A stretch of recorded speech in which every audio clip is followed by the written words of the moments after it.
J'ai cambriolé la maison d'une femme riche pour voler du cash. Mais j'ai complètement perdu la tête. En voyant l'intérieur de son manoir qui ressemblait à une décharge. Étant un voleur avec des abdos en béton et un TOC sévère, je n'ai pas pu m'en empêcher. Et j'ai passé tout l'après-midi à nettoyer chez elle. J'ai laissé un mot la traitant de souillon. Et je suis parti avec 200 $ comme frais de ménage. Puis les flics m'ont chopé dans un resto de nouilles en bas de la rue. Mais Sofia non seulement a retiré sa plainte, elle s'est mise à me demander de sortir et manger avec elle tous les jours. Et insistait toujours pour payer. Puis un verre de vin plus tard. Je me suis réveillé et j'ai réalisé que j'avais été sa cible depuis le début. Je m'appelle Kyle et j'ai 23 ans. J'étais censé être coach sportif.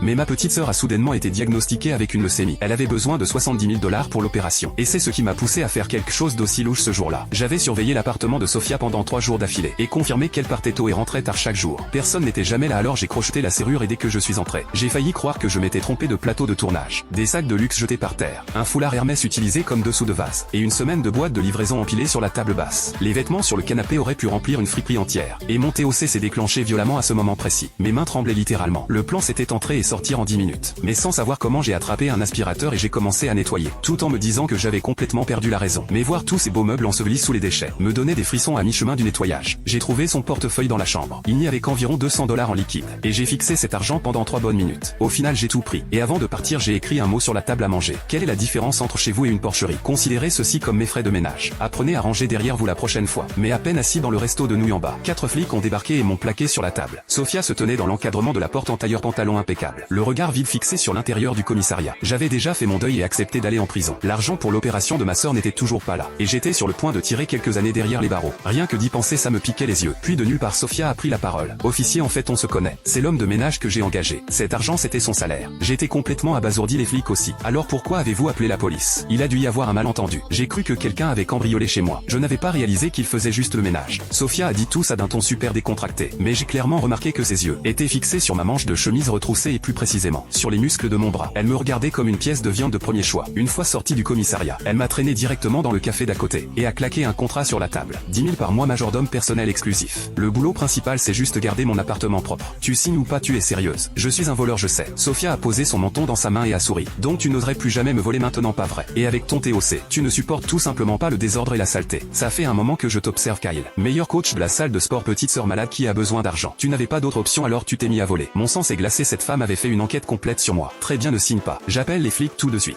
Et je te dénonce pour effraction. J'ai toutes les preuves qu'est-ce qui arrive à l'opération de ta sœur alors. J'ai serré le poing si fort que mes ongles se sont enfoncés dans ma paume. Mais au final j'ai signé mon nom sur le contrat. Sofia a rangé le contrat. L'air satisfaite souriant comme un chat qui a eu sa crème. Bienvenue à bord majordome Kyle. À partir de demain mon appartement est entièrement sous ta responsabilité. À ce moment-là j'ai soudain réalisé je croyais être le chasseur. Mais j'avais été la proie depuis le tout début. Le lendemain matin à 8 h je me suis présenté avec mon kit de nettoyage. Debout devant la porte de Sofia. J'ai pris une grande inspiration et je l'ai poussé. Et j'ai immédiatement regretté d'avoir signé ce contrat. Ça ne faisait qu'une nuit. Et il y avait déjà cette nouvelle boîte de livraison dans le salon. Et 3 bubble teas à moitié finis sur la table à manger. Au moins 5 paires de chaussures éparpillées devant la porte de la chambre. Je suis resté planté dans l'entrée sentant une veine pulser à ma tempe. Eh bien, si ce n'est pas mon majordome personnel. Sofia a passé la tête hors de la chambre. Les cheveux ressemblant à un vrai nid d'oiseau. Portant une nuisette en soie pieds nus sur le sol. Que je venais de laver la veille. Mademoiselle Sofia pourriez-vous mettre des chaussons s'il vous plaît? J'ai dit en essayant de garder mon calme. Elle a traîné les pieds jusqu'au meuble à chaussures. Et en a attrapé un seul qu'elle a enfilé. L'autre pied était toujours nu. Et l'autre je ne le trouve pas. Peut-être sous le canapé ou sur le balcon. Tu peux aller chercher pour moi. J'ai fermé les yeux et répété silencieusement 3 fois. Je ne peux pas frapper mon employeur. Puis je suis parti à la chasse aux chaussons dans tout l'appartement. Je l'ai finalement trouvé à côté du frigo juste à côté d'une pomme moisie. Pendant les 4 heures suivantes j'ai tourné comme une toupie. Dépliant les cartons de livraison et les triant pour le recyclage. Jetant toute la nourriture périmée. Réorganisant les vêtements par couleur et par saison. Pendant ce temps Sofia était installée sur le canapé une tablette dans les bras. Faisant semblant de travailler mais ses yeux ne cessaient de me suivre. Et majordome Kyle, ça fait combien de temps que tu t'entraînes? 5 ans j'ai continué à plier les vêtements sans lever les yeux. Tes abdos sont naturels ou travaillés? Travailler je peux les toucher quand même. J'ai nettoyé ces sacs de luxe un par un. Et je les ai raccrochés dans le dressing.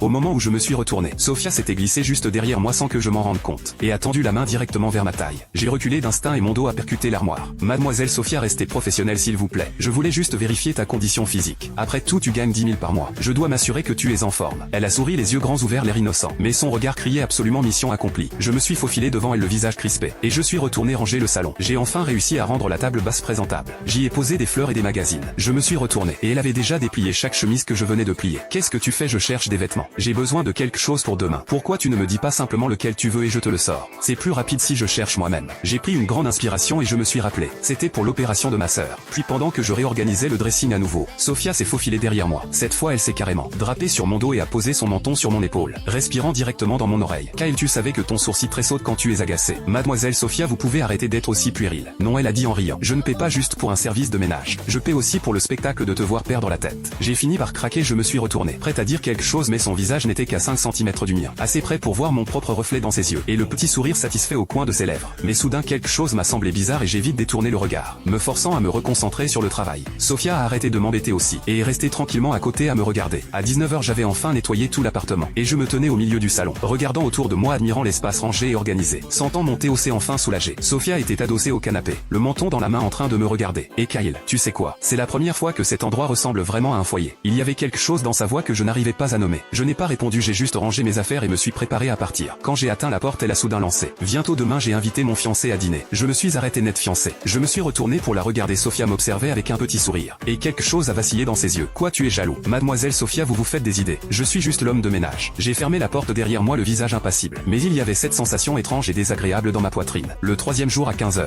j'étais dans la cuisine, en train de préparer les ingrédients pour le dîner quand mon téléphone a sonné. C'était l'hôpital, l'état de ma sœur s'était soudainement aggravé. Elle avait besoin d'une deuxième séance de chimio immédiatement. Ça allait coûter 20 000 $ et ils en avaient besoin. Avant la fin de la journée, j'ai failli lâcher le couteau que j'avais en main. Le contrat stipulait un salaire mensuel. Ça ne faisait que 3 jours, impossible d'avoir l'argent. J'ai appelé Sophia comme un fou, mais son téléphone tombait toujours sur la messagerie. Son assistante a dit qu'elle était en réunion importante, et qu'on ne pouvait pas la joindre. J'ai fait les 100 pas dans le salon une douzaine de fois, et puis mes yeux se sont posés sur l'étagère dans le coin. Ce vase en porcelaine bleu et blanc, je l'avais cherché en ligne pendant le ménage, et il valait au moins 30 000 $.